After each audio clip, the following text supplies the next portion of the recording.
and welcome to the Core Connection. I'm Mira Rubin here with you on Enlightened World Network, and today's topic is self-acceptance. We hear a lot of talk about self-acceptance, but what does it really mean? And how do growth and transformation fit into that notion? So let's dive in. But before we do, let's take a minute or two to get present. Let's take a deep breath in through your nose and hold it. And imagine clean, crisp oxygen flooding into your lungs, flowing into your bloodstream, nourishing all your cells, all your organs, bringing vital life energy to your body and being. And as you exhale, exhale any tension, stress, negativity, fatigue. And now let's take another deep breath in through your nose and hold it. And this time, imagine brilliant, bright light lighting you up from the inside out, illuminating, electrifying, and energizing all your cells, all your molecules, all your electrons, lighting you up from the inside out.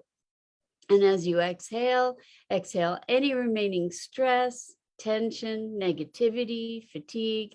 And now let's just gently press our palms together and softly, softly, softly rub your fingers against your palms to feel the wonderful tickling and tingling and that amazing sensation. Allow yourself to become present right here, right now, in these magnificent bodies that allow us to experience life. So welcome, welcome, welcome. Today is a talk together about self-acceptance. And I think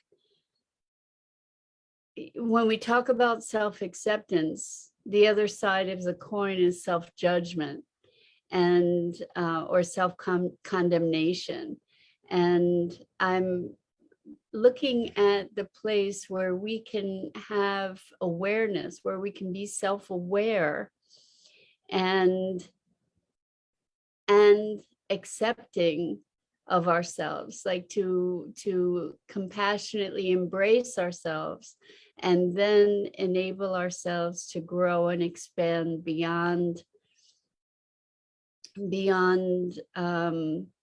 where we are. So I maybe we want to look at the distinction between self-awareness and self-judgment. So I may notice that I have certain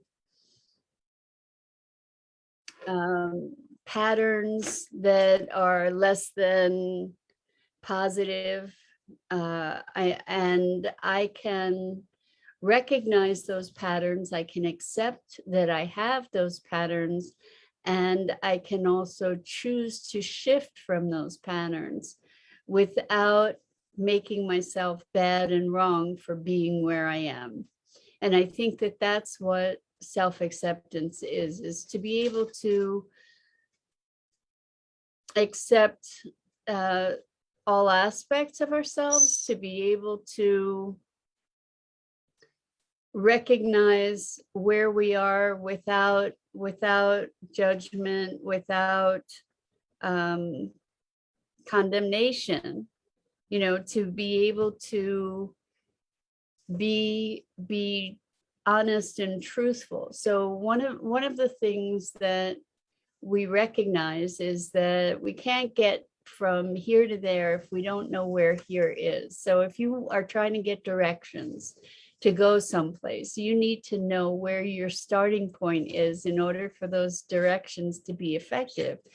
And so when we look at self-acceptance and self-judgment, I think that we can, without judging ourselves, we can allow ourselves to acknowledge where we are, you know, to say, well, here's a pattern of, for those of you who are new here, this is Maggie.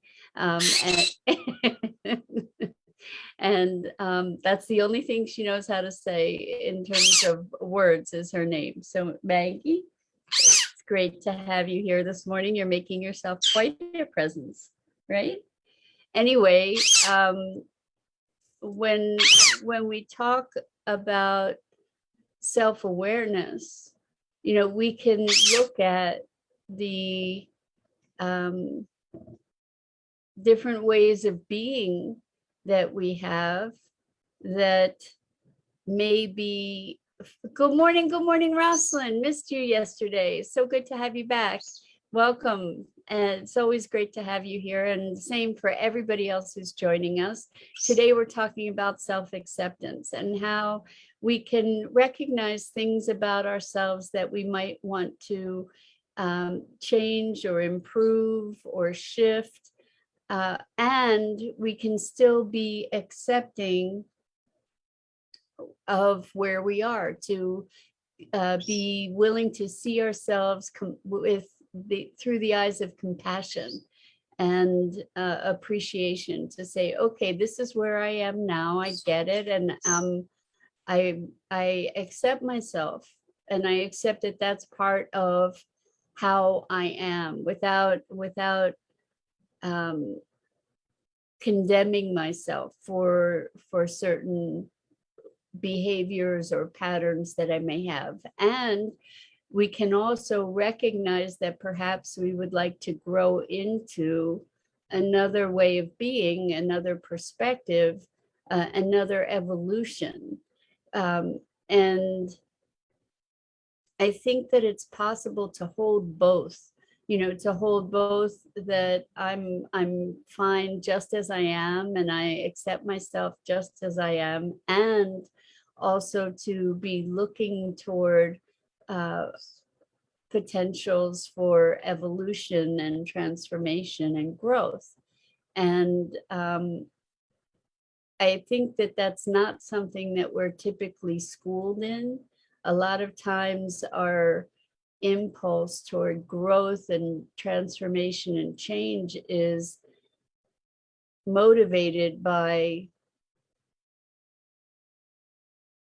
sometimes even a hatred of where we are or who we are being, and a lack of acceptance of that. So, or negative judgment on where we are in our lives and who we're being. And there's often a lot of pain associated with those judgments that we impose upon ourselves.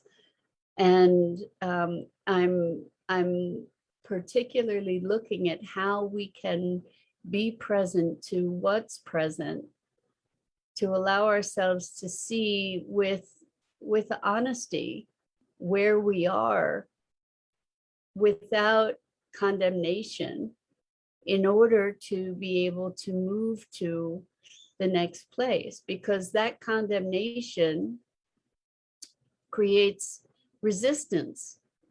It creates all kinds of, it emboldens the obstacle to transformation. When we can recognize honestly, unabashedly where we are, then we have the capacity to, get to the next place. The first step we know is recognizing what's there. And I think it's possible to hold that awareness in our being, in our heart, without necessarily making ourselves wrong or bad. So if we have a pattern that we don't like, then we first of all can identify that pattern as a pattern, not as something that is essential to who we are, that is not a reflection of our ultimate beingness, but that it is a pattern or a behavior. So for years, I'm just trying to think of an example. So for years, I was very depressed. I felt depressed a lot and in a very extreme way. And by identifying myself as I am depressed, like that's my beingness, rather than I have depressive feelings, I kind of was locked, or patterns of depression. I kind of kept myself locked in that paradigm or in that idea, that structure. And if if I could have stood back and said, I have I experience patterns that can be called depression. I experience emotions, a lot of emotions that are depressive type emotions. I might be able to stand back from that if I could do that without judgment, instead of berating myself for it, instead of judging myself for it, uh, shaming myself for it, to just recognize it and to say, okay, so that's where we are, and what would I prefer? What could I do in to alleviate some of that pain? How can I shift my way of being so that that pain resolves or lessens or um, disappears even? So I'm wondering for you, what is your experience with self-acceptance and self-awareness? To be noticing our patterns, to be noticing our ways of being. And uh, I think it can be a challenging exercise, actually, because we're so immersed in being who we are being that we rarely get the opportunity to reflect on how we are in the world, because we're just doing that. We don't often get to have a look at that. And typically the times when we look at those things more directly is when we have an encounter that's disruptive. Maybe we have an altercation with someone else, and they reflect something back to us about us that we then get to consider, um, and evaluate. And that's a very challenging experience, because typically in those situations someone else is making a judgment, like you're bad and wrong because you're like this, that, or the other thing. And so um, we get to take that feedback as information that we can then dissect in some way to evaluate without without the reactivity that is so often our first defense. When somebody is attacking, the knee-jerk response most often is defense. And it's interesting to consider taking those moments when there's the perception of an attack, to presence ourselves and listen to what is being said. Most often it is a reflection of the other person's interpretation, their own worldview, their own perspective. It's often more about them than it is about us. And there is an opportunity there to be looking, to be getting an extra lens into our self-awareness, to be gaining additional input. And if we can neutralize it, if we can neutralize the charge or the injury of it, then we can maybe utilize that interaction as feedback that enables us to gain greater insight and awareness. So self-acceptance, I know that sometimes the way it seems to show up is, well, that's just how I am. And I don't know that that's necessarily coupling self-acceptance with self-awareness. And I think that, it's interesting because as I think about it, I don't know. I'm just thinking about self-awareness and how do we presence ourselves to it? What is self-awareness? I think it is the opportunity or the ability to kind of step outside our beingness, to reflect, to observe,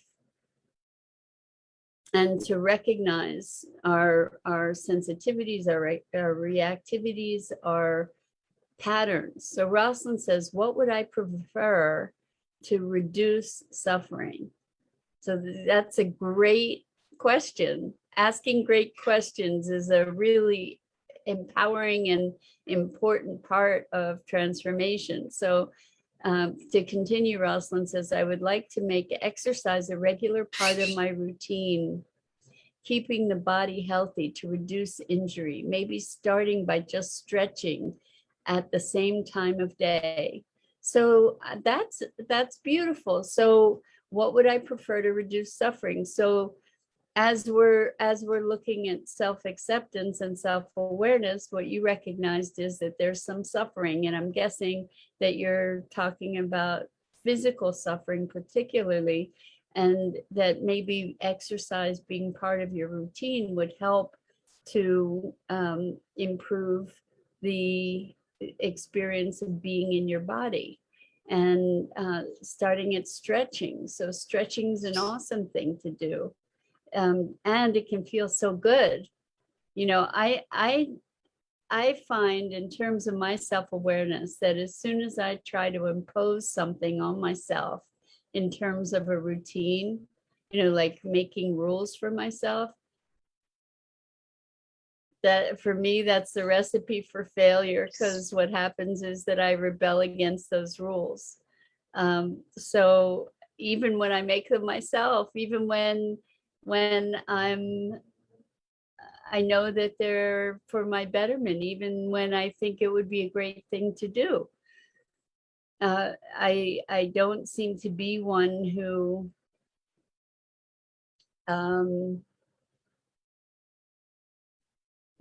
likes rules. And what's interesting about that is that I noticed that I do appreciate a schedule, so that I do appreciate having certain routines when it comes to schedule. Like my clients all have a fixed slot, and there's some variation around that, but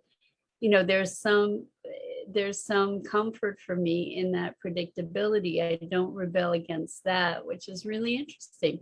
But then if I go scheduling things on my calendar, like exercise or meditation at a specific time, as soon as I try to impose those constraints on myself, then I rebel against it. So it's an interesting dynamic, but a lot of people thrive on having routine patterns. And so I think for me, I found a way to blend the routine and the non-routine somehow that seems to work for me. But I know, for instance, with writing, that people who set themselves up to have a specific time every day to write, that they end up being really productive because their body and brain and being attuned to that schedule. So it's like, oh, okay, now it's writing time. Okay, here I am. Here the ideas are flowing. I know that I'm going to have that time for that outlet. But I have not found a way to resonate with that enforced routine. I wonder if you have same issues around that. So Rosalind, I'm wondering for you, is setting something up at the same time of day, is that something that supports you? I know it supports lots and lots of people. And eating at the same time of day every day, for instance, I don't do that either. I really go kind of with the flow of things to a great degree. And I do have a lot of my time scheduled out, mostly having to do with other people. So it's very interesting to notice, what is this self-acceptance and self-awareness? When we recognize things that we might consider weaknesses, and so that's a judgment, right? Like we can say, you know what, I have, well, okay, in my situation, I have I have had a condition that was that the symptoms are called alopecia, and so I don't have hair. So I could accept that or not accept that. And for years, I wore a wig.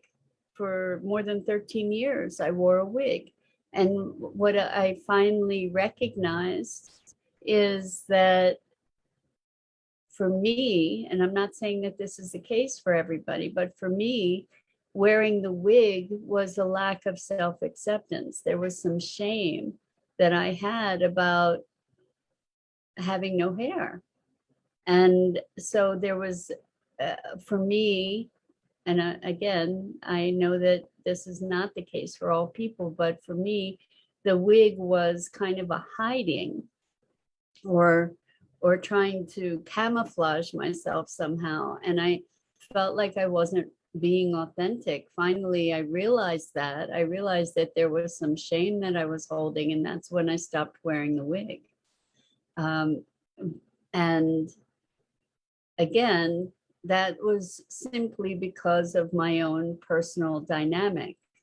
I know that there are some people that wear wigs for play, just to be able to express all different aspects of themselves, having all different wigs, like different wigs for different different attitudes, like a clothing accessory.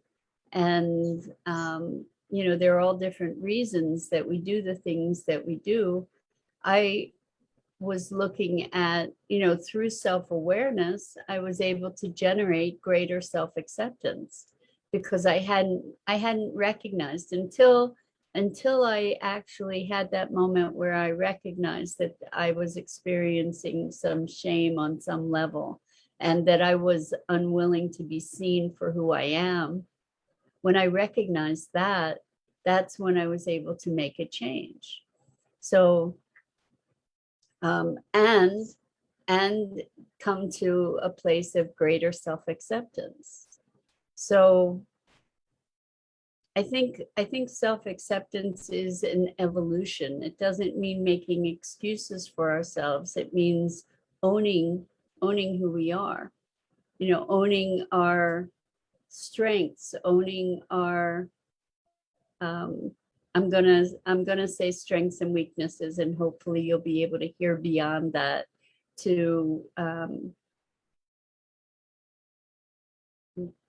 to recognizing, like there are things that I'm good at, and there are things that I'm less good at, and so we can call them strengths or weaknesses, or we can just say things that we're good at or things that we're not as good at.